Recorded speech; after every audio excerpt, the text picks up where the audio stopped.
Vamos a hablar un poco de manejo de fimosis capsular.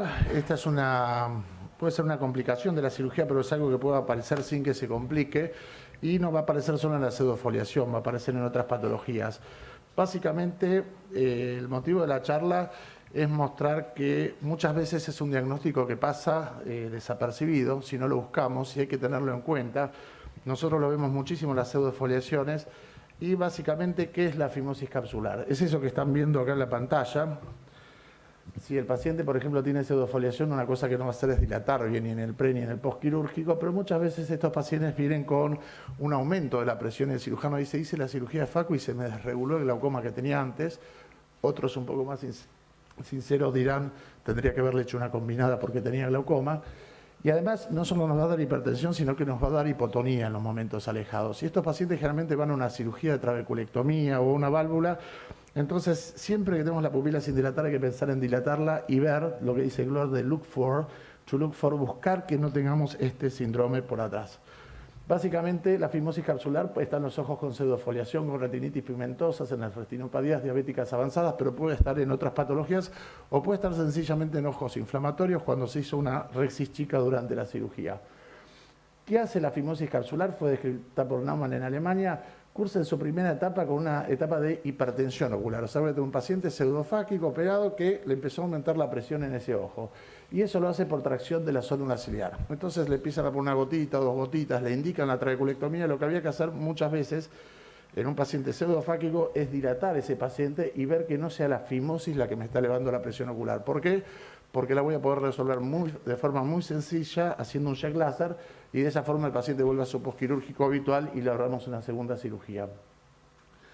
Cuando la fimosis no es detectada porque no dilatamos la pupila y vemos el lente perfecto y sobre todo si hay pupilas chicas, en la segunda fase esa tracción que hace sobre el cuerpo ciliar sigue tirando al mismo y llega a tirar tanto que hace un desprendimiento circunferencial del cuerpo ciliar. O sea, está la fimosis esa tan débil de la pseudofoliación que empieza a desprender el cuerpo ciliar.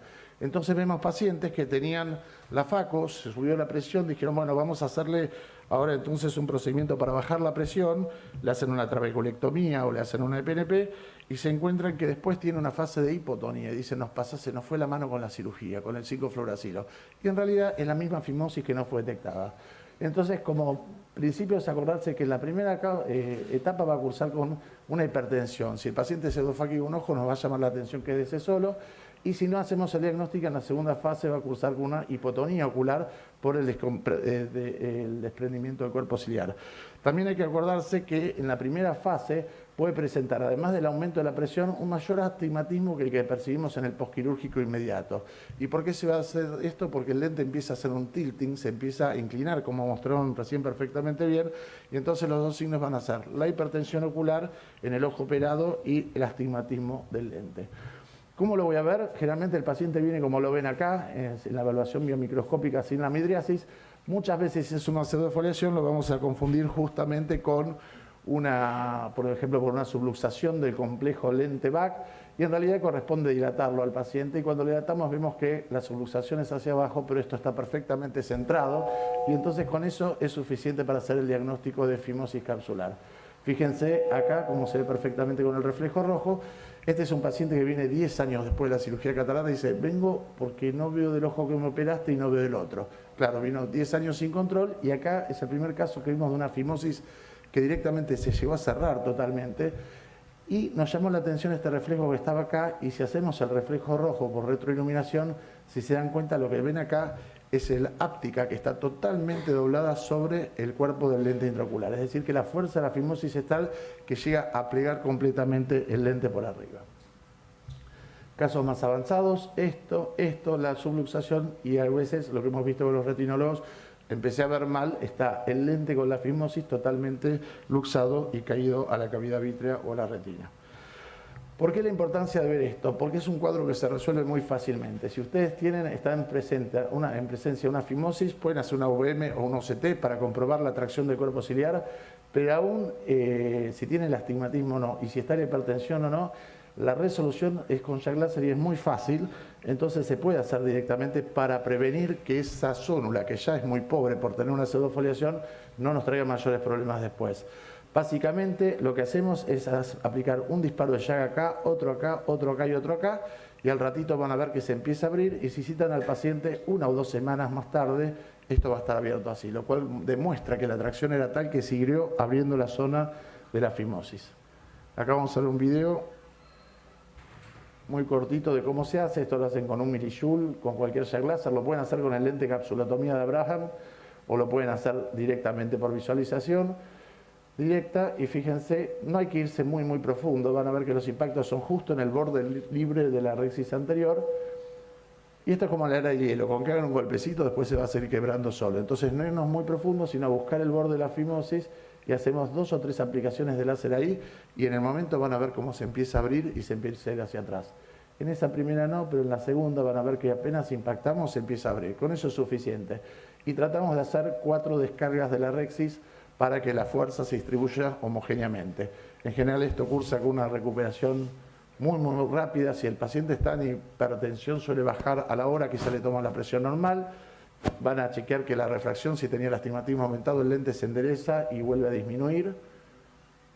Y en los casos de hipotonía, hemos tenido casos hasta 1 año y medio después de la cirugía, llamativamente, al hacer el tratamiento de la fimosis, la presión se va de 2 a 11, 12 o 13 milímetros de mercurio. Es decir, aunque estén en presencia de una maculopatía hipotónica, muchas veces los ojos se recuperan perfectamente bien. Ahí tienen la descarga superior, y ahora van a ver otra más, que van a ver la fuerza que tiene la fimosis para recuperarse. Entonces, haciendo básicamente las 4 descargas se trata perfectamente bien. Ahí van a ver una inferior. Con que sea así chiquita, con 2 o 3 disparos es suficiente.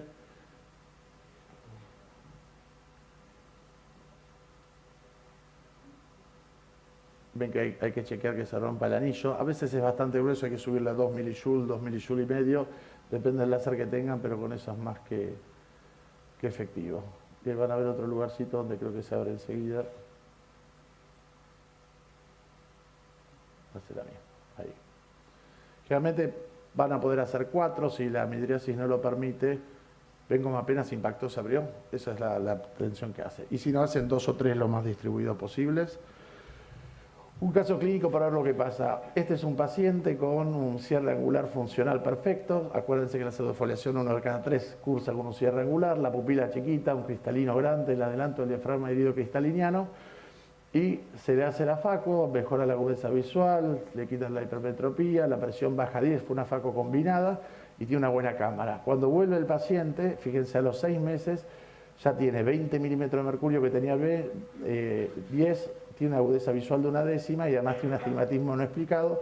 Lo que pasó acá es que hizo la fimosis y si ven la parte superior no solo se achicó, sino que se fue para atrás. O sea, lo mismo que mostró Arazanz después, el lente quedó con un tilting hacia adelante.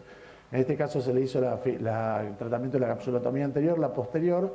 Fíjense cómo el lente vuelve perfectamente a estar horizontal, sin el tilting, y enseguida también tenemos la disminución de la presión intraocular. Como mensaje para llevarnos a casa, recordad dilatar a los pacientes pseudofágicos con pseudofoliación al menos 2 veces por año. En las escuelas donde más se opera pseudofoliación, esto se hace de rutina en el control semianual.